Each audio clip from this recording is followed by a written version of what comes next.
Nung bata ako, namulat na ako sa realidad. Sa realidad na hindi kami mayaman. Nakakakain naman kami 3 beses sa isang araw. Pero meron din yung mga time na wala talagang makain. Walang ulam. So, ano yung mga diskarte na pwede nating gawin pag walang ulam? Let's find out!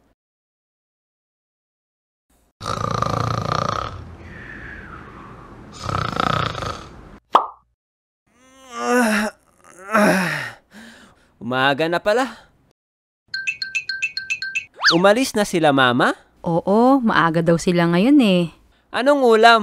Wala, ubos na. Hindi ka kasi gumising ng maaga eh. Grabe, hindi nyo man lang ako tinirhan? Akala namin next year ka pagigising eh. Ano ako, vampira? Tingnan mo na lang dyan kung anong pwede mong ulamin.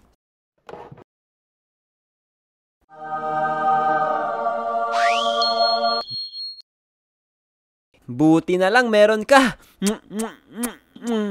Pero wait, mapait ka kapag walang asukal eh. There you go. Let's do this! Kuha tayo ng kanin, lagyan natin ng mainit na tubig, lagyan natin ng kape, lastly, lagyan na natin ng asukal. Alright! Mekus-mekus na natin so mga insan! Tornado!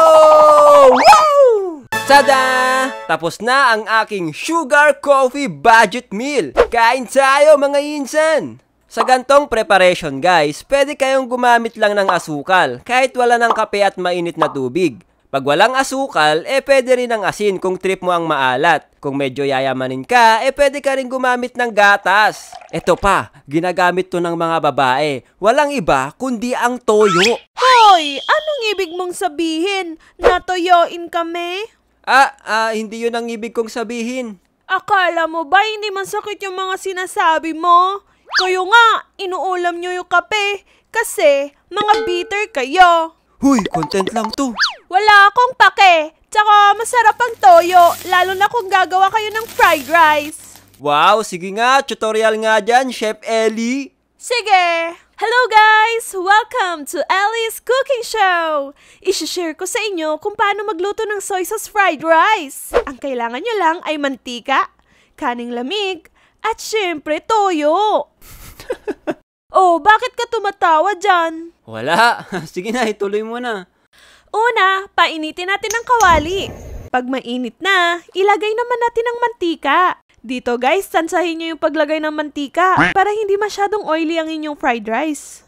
Pag mainit na ang mantika, ilagay na natin ang kaning lamig. Dito, dapat malakas ang apoy kasi dito nakasalalay ang sarap ng fried rice. So, tuloy-tuloy lang natin ang pag-sear guys hanggang maluto ang kanin. Kapag naluluto na ang kanin, lalagyan na natin ng toyo! Yay! Konti lang ang ilagay natin guys ha, para hindi masyadong maalat at para matansya natin siya. Isang mekos-mekos nga dyan. Mekos-mekos na natin to mga insan! Tornado! Sabihin mo. Tornado! So, eto na guys. Luto na ang soy sauce fried rice. Oh, kainin mo na. Ayoko nga, baka maging toyoin ako eh. Ano? Joke lang, ito na. Bakit ang alat? Patis ata nilagay mo dito eh. Ubusin mo yan. Ngi! Mga budget ulam na matatagpuan sa bakuran ng ating bahay. Sa lugar namin, sikat ang sayote. Talagang kahit sang banda, tumutubo ito. Kapag napabayaan pa, gumagapang to sa mga puno o kaya sa bubong ng bahay nyo. Maraming beses na rin ako sinalba nitong sayote na to. Naging takbuhan ko siya kapag wala akong ulam. Ginigisa ko lang to guys, tapos okay na. Pero para sa akin, mas masarap yung talbos ng sayote. Hindi nga lang siya pwede anihin lagi dahil ito yung nagpapalawak ng sayote farm nyo. Pwede mo rin kasi ibenta yung mga bunga ng sayote. Naging source of income ko nga to nung bata ako eh. May kilala kasi kami na nagbebenta ng sayote sa palengke. May mga sayote ba kayo sa bakuran nyo? Bakit po? Gusto nyo ba ng pera? Oo naman. Sige, mag-ani kayo ng sayote tapos bibiling ko. Uy, bibilin niya daw oh. Diyan na kayo, kukunin ko na lahat ng sayote. Hoy, magtira ka naman. Ang isa pang gustong-gusto kong inaani sa bakuran yung talbos din ng kamote. Parehas lang sila ng sayote. Pero minsan kapag walang sayote, ito yung inuulam ko. Ang laki ng tinipid ko dito sa ulam na to, lalo na nung nagtatrabaho na ako sa bahay tsaka nung pandemic. Yung tatay ko, yung laging nag-update sa akin kapag may mga tumubo ng kamote tops. Jen, marami ng talbos ng kamote doon sa bakuran, kaya kunin mo na. Talaga? Sige, kunin ko na. Wow, wow, wow! Dami nga! Kunin ko na to, baka kunin pa ng iba. Ano yun? Yay, ahas! Saging. Minsan may biglang tumutubo na saging sa paligid ng bahay namin. Tapos kinukuha ng tatay ko. Masasabi kong budget siya kasi hindi namin siya binili. Kung bibilhin mo sa palengke, mahal talaga ang saging. Binabayaran mo kahit yung balat. Nakikita kong inuulam to ng parents ko, kaya ginaya ko lang sila. Masarap siya gawing ulam, lalo na kung mainit yung kanin. Budget ulam lang yan guys, pero punong-puno naman ng sustansya. Kaya kung magpapatayo ako ng sarili kong bahay, gusto ko talaga yung may bakuran para makapagtanim ako ng sama ng loob.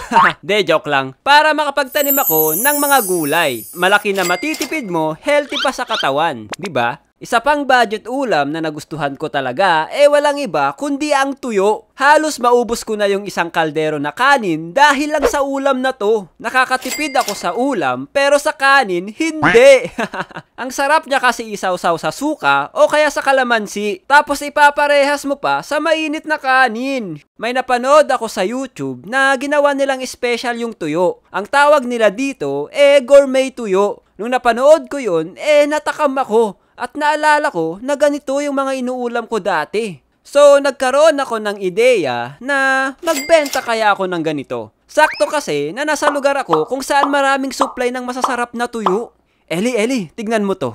Ano yan? Gourmet tuyo. Wow, parang ang sarap naman yan. Sinabi mo pa. Tara, gawa tayo ng ganyan tapos ibenta natin. Sige, tara! So, bumili kami ng mga ingredients at inumpisa na namin ang paggawa. Sa unang attempt namin ay hindi maganda ang pagkakagawa namin. Pero nung kalaunan, na-perfect na namin ang aming gourmet tuyo. So, sinubukan na namin ibenta at ito ang kanilang mga feedback. Masarap yung gourmet tuyo ha. Nakailang kain ako. Yun na nga lang ata inulam ko ng 1 linggo Hoy, bakla! Masarap daw yung gourmet tuyo, sabi ng friends ko. Masarap yung gourmet tuyo, pero mas maganda kung gawa pa kayo ng extra hot spicy. Medyo nakukulangan pa ako sa anghang Pinatikim ko sa mama ko. Masarap daw! My friend bought your gourmet tuyo and she says, try nyo to, masarap. And I replied, my ate made that. Sobrang saya namin nung narinig namin ang kanilang mga feedback. Dahil ang hirap din pala gumawa ng gourmet tuyo. Medyo matrabaho siya dahil tinatanggal pa namin yung mga buto para boneless yung gourmet tuyo. Ngayon, we are selling it online. Bili kayo guys para matikman nyo din. Meron kaming original flavor, spicy, at yung paborito ko, ang turmeric flavor. Para maka-order, i-click nyo lang yung link ng Shopee at TikTok shop namin na nakalagay sa description box. Thank you guys! Budget ulam sa kantin. Dati kapag alam kong wala akong uulamin sa tanghali, hindi ko ginagastos yung baon ko sa recess. Ang ginagawa ko, itinatabi ko tapos bumibili ako sa kantin. Ate, anong mga tinda nyo ngayon? Meron kaming sotanghon, sopas, at pansit. Anong gusto mo? Sige, yung sotanghon na lang po. Ay, hindi po pala, yung pansit na lang. Ano ba talaga? Yung pansit, ate, mukhang mas masarap Dagdagan mo ate hehe. Dagdagan mo din yung bayad mo. Si ate naman konti lang. Sige na, loyal customer nyo naman ako Ayan, dinagdagan ko na. Salamat! Mabait itong tendera na ito dahil pinapautang niya din sa amin yung mga natirang pagkain na hindi na nila nabenta. Boy, naalala mo ba yung tendera na pinag-uutangan natin ng champorado nung elementary? Oo, naalala ko. Kakilala ko lang yung mga yun Naaalala mo ba kung magkano yung utang mo doon? Hindi Ikaw ba? Hindi rin Graduate tayo ng elementary, hindi natin nabayaran yung mga utang natin doon. Tingin mo masama loob nila sa atin? Hindi naman siguro. Tsaka, baka nakalimutan na nila yun. Dati, nung nagtatrabaho pa yung parents ko, gabi na sila nakakauwi. Minsan, hindi ko na maantay na makauwi sila. Buti na lang, may nagtitinda ng kikiam at fishball malapit sa bahay namin. Dahil gutom na ako, kailangan kong isacrifice ang naitatabing baon ko. Sorry baon, para manalo tayo kontra life, kailangan natin mag-sacrifice. Ate, pabili ng fishball at kikiam. Oh, ayan. Wag mo naman damihan yung sausawan. Konti lang binili mo. Masarap kasi yung sausawan nyo Asus! Sige na, kuha ka na dyan. Nung nakita ng mama ko na inuulam namin yung kikiam at fishball, bumibili din siya ng isang pack ng kikiam. Maraming budget ulam noon na ngayon ay nagsimahalan na, tulad ng itlog. Gustong gusto ko pa naman sa itlog, yung nilaga. Tapos lalagyan mo lang ng konting asin or toyo, pwede na. Tapos kung gusto mo pang mas special yung fried rice mo, hahaluan mo lang ng itlog. Kaya may tinatawag na egg fried rice. Instant noodles.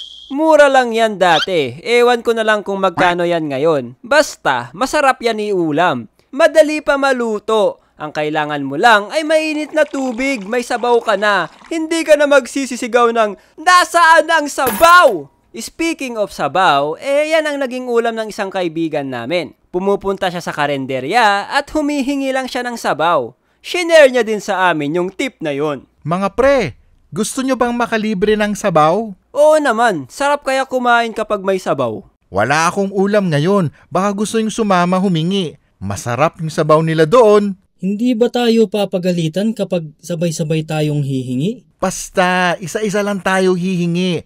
Ako muna mauna. Ate, pahingi po ng sabaw. Oh, wala ka na namang ulam ngayon. Wala po Oh, eto. Ate, pahingi po ng sabaw. Parang bagong mukha lang to Oh, eto. Okay, ako naman. Ate, pahingi po ng sabaw. Teka, kasama mo ba yung mga humingi kanina? Ay, hindi po. Sigurado ka dyan na. Ayos mga pre, may ulam na tayo. Sabi ko sa inyo